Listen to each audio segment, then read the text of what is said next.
Welcome to Cordell Cordell's Men's Divorce Podcast, moderated by Managing Partner and CEO Scott Trout, bringing you information for guys before, during, and after divorce, and everything related to family law. This podcast is not to be taken as legal advice, and no attorney-client relationship is established.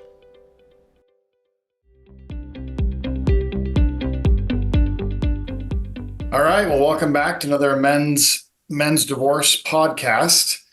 Jonathan Winn here. I'm a partner at Cordell Cordell, and I have with me today Christopher over from our Arizona office. Welcome, Christopher.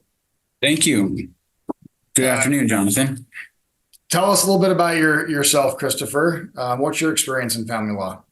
Sure. Well, I've been an attorney with Cordell Cordell for almost 7 years now. I'm a senior lead litigator with the firm. As you know, we practice solely family law. So I deal with a lot of child custody cases, establishing custody, divorces, anything related to marriage and families. Great. Well, we're happy to have you today. Christopher's one of our great experts. Matter of fact, he's presenting in a CLE just this weekend. So he's known throughout the legal community as an expert in this situation. So today we're going to be specifically talking about jurisdictional issues. Now, the word jurisdiction, I mean, that's kind of a legal jargon that many listeners might not even know what that means. Christopher, what is jurisdiction? Why should listeners be concerned with this? Sure. So in a nutshell, jurisdiction is basically where your case can take place. I mean, there's other instances of jurisdiction. I'm sure if you've seen an episode of Cops, police are restricted as to what areas they can actually stop people. Well, courts are also restricted in what areas or what they can issue rulings on or even hold hearings on certain matters, depending on certain factors. Yeah, and I'll say there's nothing more frustrating for somebody who's going through what already is a very stressful court case to go 2-3 months down the road only to find out they're in the wrong spot, they're in the wrong court, they could even be in the wrong state. So what are particular issues that listeners should be aware of? Like when they're trying to figure out where they file or even, how they start the process, what are some of the key factors we should be looking at? Well, first and foremost, you want to identify where everybody's at. So a lot of families are all in the same place. They're in the same state, even in the same town. In a case where you're not, then you need to think about where is everybody at? Where are the parents? Where are the children? And if you're getting a divorce, you want to talk about where is the property as well. All right. So you just mentioned three. So the parents are the two parties, if they're your children and where they're living, and property. Those are kind of the three locations we're looking at. Is there a time frame that we should be aware of for those?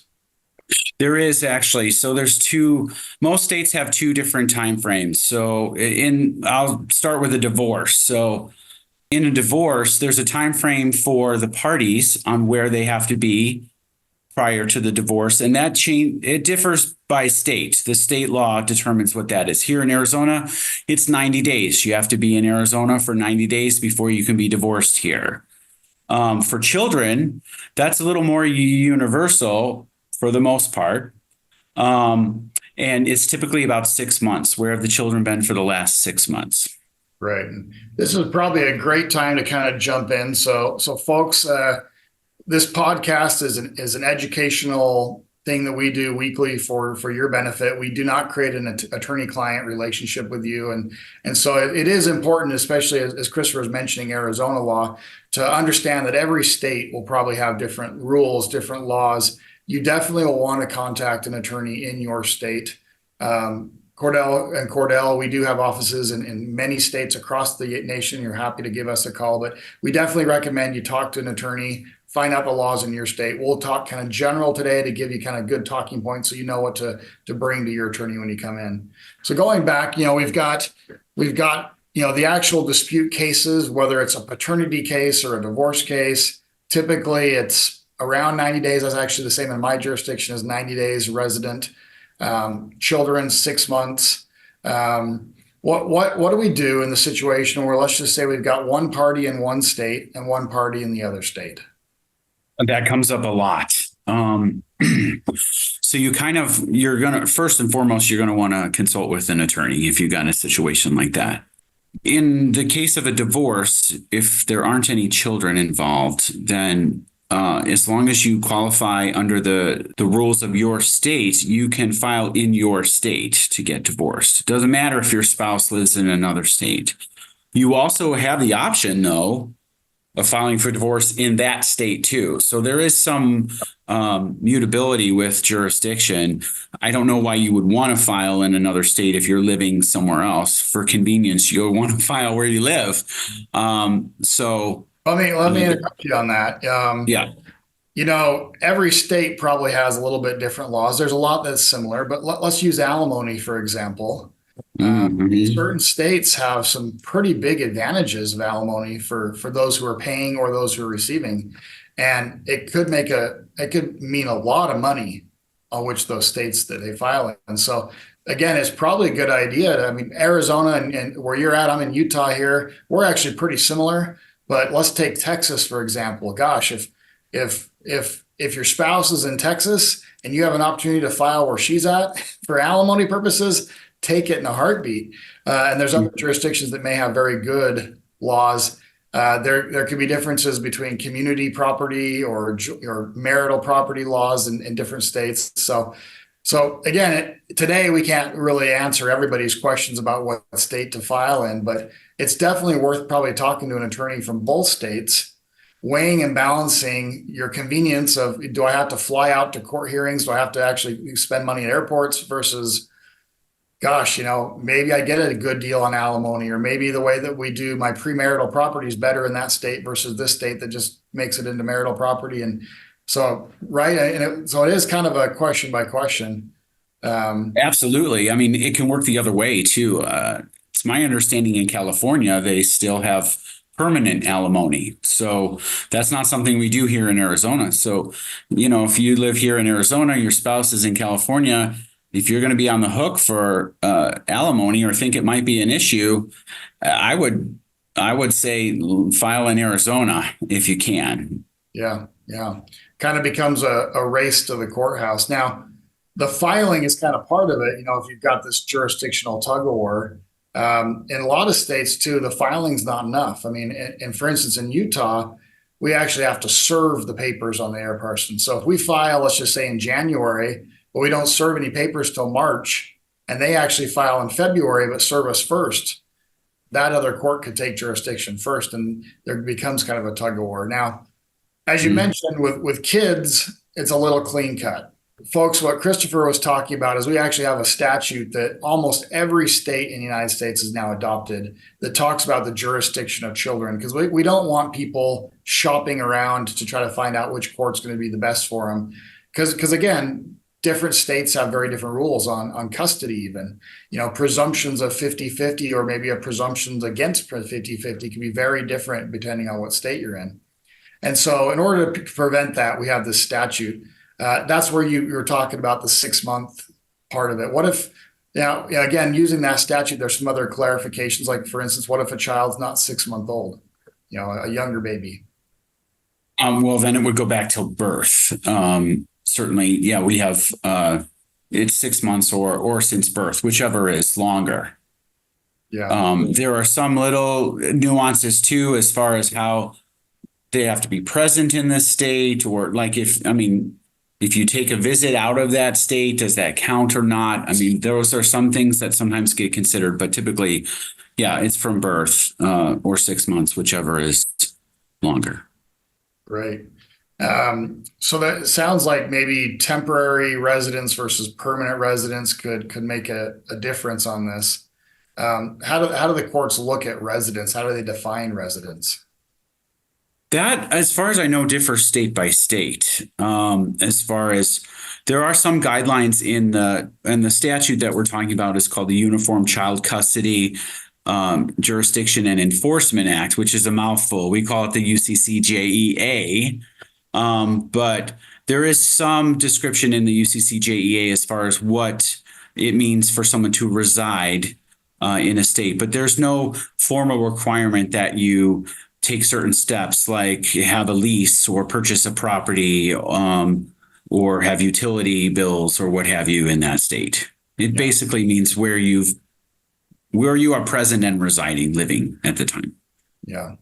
This is probably important, I think, especially in a situation where, let's just say you and your spouse separate and the spouse takes the children to go live with mom and dad, which is a common occurrence. Mm-hmm. If let's say a married couple in Arizona, mom takes the 3 kids to Utah where grandma and grandpa lives, we now have a clock that's ticking. Yes. And if you want that case to happen in Arizona, you've got, 5 months and 29 days to file and serve those documents. Otherwise, the case is going to be transferred up to Utah, and that's going to be the only state that's going to have the jurisdiction.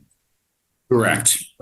So if they're in that situation, this is definitely something we want to be proactive on. All right. Another thought I had, what about military service? What if one of the parents, one of the spouses is in the military? That can be a little trickier, but it's not as complicated as most people think as far as jurisdiction goes in filing. So there are lots of laws in place in this state and in other states. It's mentioned as well in the UCCJEA, protections for military, active duty military serving our country. So basically, if you're deployed and you're away, you're not necessarily going to be available to go to court, right? Especially if you're overseas or what have you. So likewise, even if you are deployed for, say, more than 90 days or more than 6 months, that doesn't necessarily mean that you've established residency in another state or another country. So in that case, with military, there are different methods of serving, but jurisdiction typically would go off of whoever's filing, if they've been present in that state, or the home of record for that military personnel. Okay, that's good news. I mean, I think it's great that our government provides some protections for our military members. They understand you're not going to be able to be dealing with a lot of these pleadings, and so they give you a little bit of benefit. They make sure you're protected so you can focus on what you're doing, protecting our country.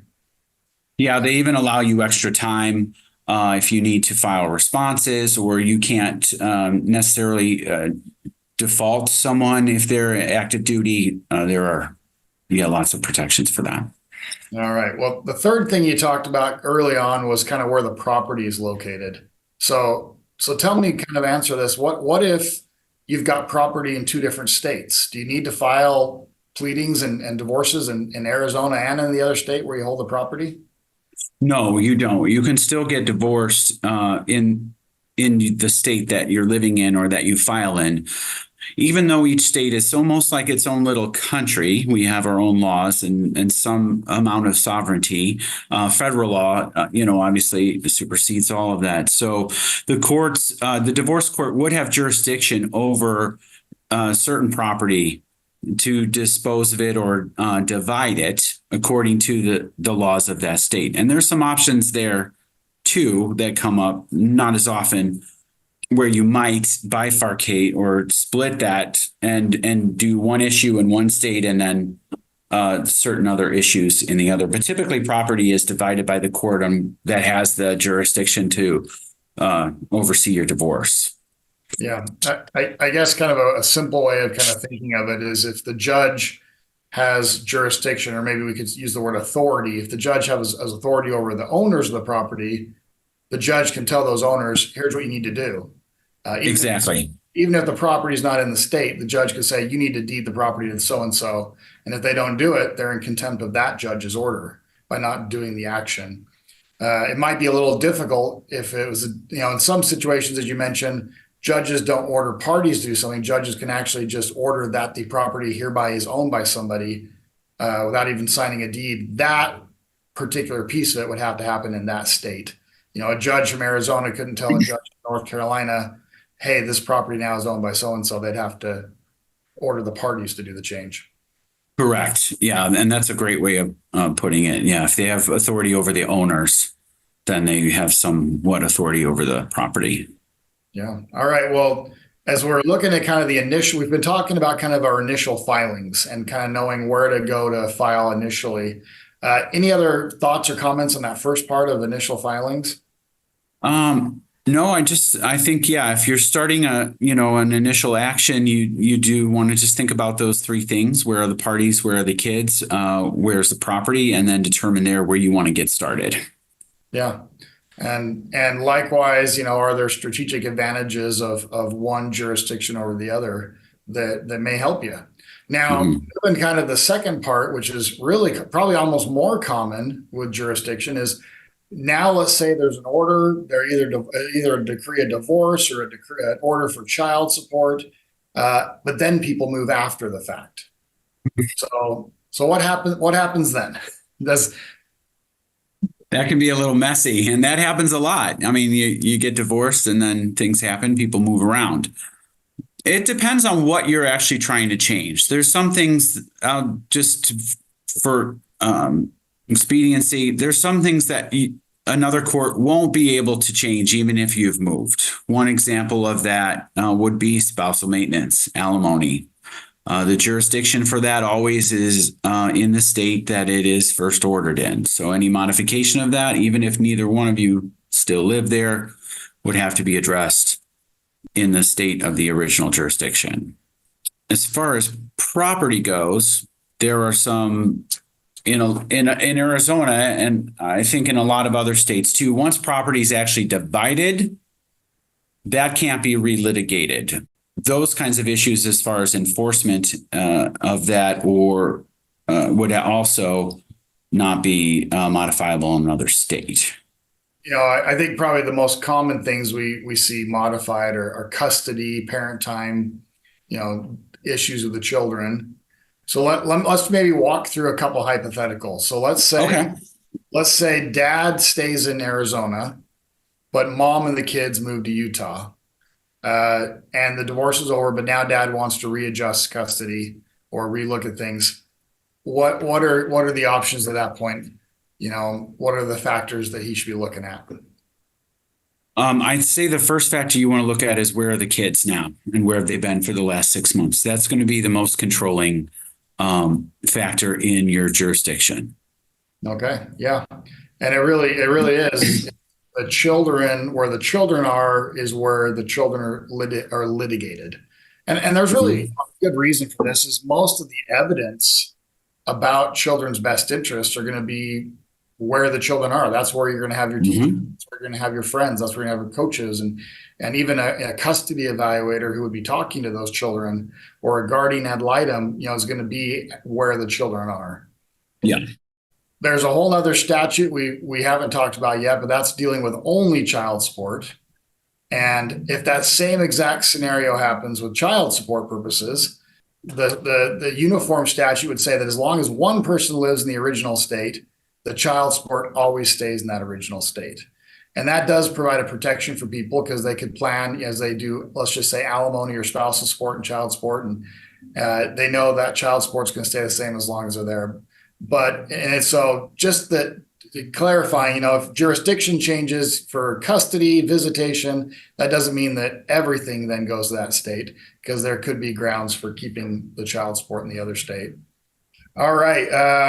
I think we've kind of covered kind of what happens if we move. I mean, there's I think the easy one, if both parties move to the same state, then it's pretty easy then to move everybody to that state and to do it. What's the process for that? And maybe this is every state does it differently, but if two people from Utah move to Arizona and they say, hey, now we want you to make some changes, what does that involve? Well, you got to do a little bit of legwork before you can. Jurisdictionally, if everybody's moved to that state, it's all going to be okay. But before you can actually start making changes, if you have orders from another state, again, like I said before, each of these states, we're almost like little separate countries as far as our laws go. You have to establish those. They're called foreign orders. You have to establish those in the state before you can then bring an action to the court. And the reason why you do that is first, you want to give the new state they have to have proper notice of what those orders are. When you register, you need a certified copy of those orders. That's so that that new judge and that new court in that new state knows, okay, these are the official orders, even though I wasn't the original judge. I don't live in Virginia anymore or Texas or what have you, or at all. So that's why you'd have to register those orders before you can make any changes to those. Yeah. So kind of, step one is you go to the original court, you get a certified copy. Usually you pay $1, $2 per every single page, and the clerk will stamp it saying this is the real thing. Nobody's doctored it. Take that to the new state and you register it. That's kind of that taking that. And that's part of great thing about United States is we got the good faith, the fair faith and credit, meaning that every judge in the state will uphold the other judges. So we kind of have that. So once it's registered, now it's enforceable in that state, just like it was its own court order. I'm dealing right now with a case with India. The parents are originally from India, and mom wants to take the kids to India. Now, they're not part of the Hague Convention. This opens, we could spend a whole nother hour. I have one too. Yeah. International law is completely different. So be aware if you've got an international situation, we've got the Hague Convention, we've got international parental kidnapping, statutes. We've got a whole nother things that you definitely want to talk about, because there becomes issues there for sure. If they're not part of the Hague Convention, for instance, and a parent takes a kid to another country, you might not get those kids back for 3-4 years. Not every country is as efficient in their judicial process as the United States is. All right. Well, in closing, what are the effects of improper jurisdiction? Let's say that somebody just files it wrong. They hire an attorney. They start the process. What could happen to that person who gets it wrong? Well, in short, you're probably going to waste a lot of time, and if you've hired attorneys, you might waste, a lot of money as well. So some of the effects that can happen is, first and foremost, you go through all this trouble to file an action in the court, and it gets dismissed. It's gone. It's done. You back to zero. If for some reason the court in that new state makes a mistake and does issue a ruling, so you go through and you've had a trial and all of that, and then it determines that they didn't have jurisdiction or the authority to do that, all of that gets voided, like it never existed. And that can mess up lots of things. It also can result in a lot of not necessary prejudice towards another case. I mean, that if it's dismissed, it's usually without prejudice. But yeah, it could really gum up some of your plans if you have this order from a court and you start acting on those orders and then it's determined that they're voided. Then you have another little mess to clean up in the meantime before you get filed in a new state. All right. In the proper state. One place I'd probably just kind of in closing hit up is probably one of the most important parts is adoption proceedings. If you're an unwed parent, and in particular an unwed father, this same statute we're talking about with jurisdiction would apply for your unborn child. And that can create a lot of issues, especially when you have the mother of your child traveling to another state to have the baby. A great example is I just had a case of a Florida family, boyfriend, girlfriend lived in Florida. Mom, they separated while she was pregnant. Mom decided to put the baby up for adoption, and the adoption agency was here in Utah. So the adoption agency paid for her to fly to Utah, have the baby, then they gave the baby to the couple. Well, father filed in Florida. He didn't know where she had the baby. He filed a paternity action in Florida, and it took, I would say 4 or 5 months of litigation in Florida before finally the judge said, hey, it sounds to me like we don't have jurisdiction. The baby wasn't born here and has never lived in Florida, even though both sides, both mom and dad had lived there their entire lives. And after she had the baby, she went right back to Florida. And by the time dad got the case to me in Utah, this child is now almost 6 months old with who that baby thought was his mom and dad, who now have had the, and you can just imagine the anguish of this. So we recognize, this isn't just an easy, hey, here's the state, here's the number of days they've been there. Because sometimes as a person who's trying to do this, you don't even know what state to be in. but being proactive, really knowing ahead of time, what you need to look for, can really save you a lot of heartache later on. I think so too. It's important too, if you're really not sure, consult with an attorney. It's our job to know those answers, and if we don't, to figure it out for you. And so, yeah, that's a good resource to use before you start doing things on your own. Yeah. Well, we've got attorneys that are ready to talk to you. Just give a call to 1-866-DADS-LAW, and we can get you in contact with an attorney, usually within 3 to 4 days at tops. We'll try to get you in front of somebody. And like I say, sometimes it takes even talking to 2 different attorneys from 2 different states and weighing and balancing your options. Well, thanks a lot, Christopher, for joining us today. Appreciate the information. We're presented today and produced by Lexicon, which is a legal technology company. But if you have any other questions, you can always log in. We've got our men's divorce podcasts every single week here, and be happy to answer questions. We also will be doing on a monthly basis live podcasts where you can log in and ask your own questions, and we'll have a panel of attorneys here to answer those questions. So again, thank you, Christopher, for your time today. Sure. Thanks, Jonathan.